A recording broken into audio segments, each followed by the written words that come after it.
नमस्कार मित्रों, अष्टावक्र महागीता से तृतीय श्लोक। न पृथिवी न जलम न अग्नि न वायु न धौ भवान येषां साक्षिणम् आत्मानं चिदरूपम विद्धि मुक्तये। अर्थात आप न पृथ्वी हैं, न जल है, न अग्नि है, न वायु है और न ही आकाश। आप स्वयं को इन महाभूतों का साक्षी चैतन्य रूप आत्मा यानी आत्मतत्व जानो, यदि आप मुक्त होना चाहते हो तो। महर्षि ने जनक को क्या करना चाहिए, क्या नहीं करना चाहिए, क्या विधि है, क्या निषेध है, किसका त्याग करना है, किसका सेवन करना है, क्या विष है और क्या अमृत, इनका प्रतिपादन करने के बाद ज्ञान का स्वरूप बताया।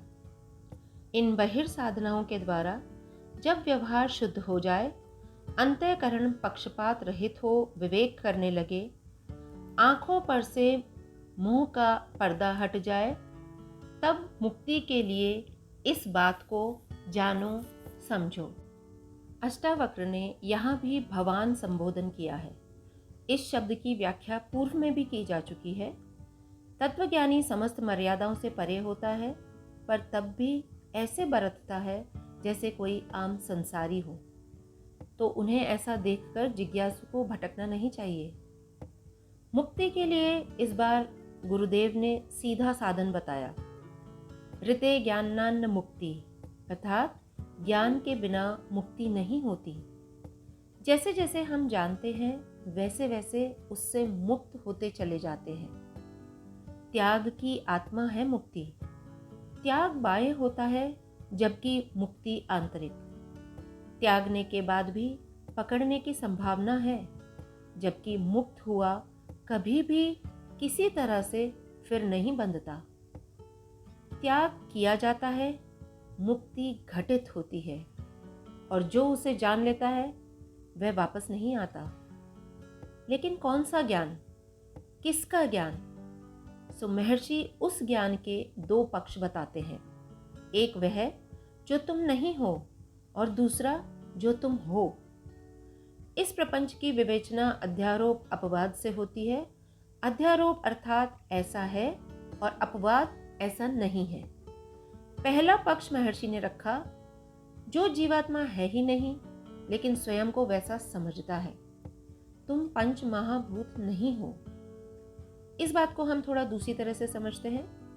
वेदांत ग्रंथों में सृष्टि क्रम का वर्णन कुछ ऐसे मिलता है। वह एक था, उसने इच्छा की थी कि मैं जो एक हूं बहुत हो जाऊं। वह एक अनेकों नाम रूपों वाला हो गया।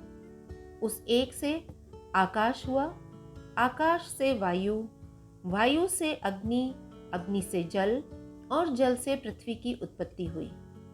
और फिर इन पांचों के मिलने से अंडज, स्वेदज, उद्भिन्न, जरायुज, इस प्रकार चार प्राणियों की उत्पत्ति हुई। इसी से मन, बुद्धि, चित्त, अहंकार आदि बने। स्थूल, सूक्ष्म और कारण तीनों शरीरों की रचना हुई। तो अब बात समझ आ रही होगी कि एक जब बहुत हुआ तो उसने स्वयं से सृष्टि की उत्पत्ति की। उसने स्वयं से हमें अलग नहीं किया। इस तरह असल में तुम कार्य रूप नहीं हो। तुम पंच महाभूतों से बने शरीर नहीं हो। तुम वही चैतन्य रूप हो और साक्षी हो। चैतन्य रूप होने का अर्थ है स्वप्रकाश होना। तुम्हें प्रकाशित होने के लिए अन्य किसी की अपेक्षा नहीं है। तुम तमाशा नहीं, तमाशा देखने वाले हो।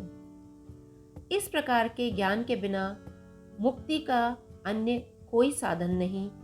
तुम्हारा अपना स्वरूप चैतन्य और साक्षी रूप है, ऐसा जानो, और यही ज्ञान है।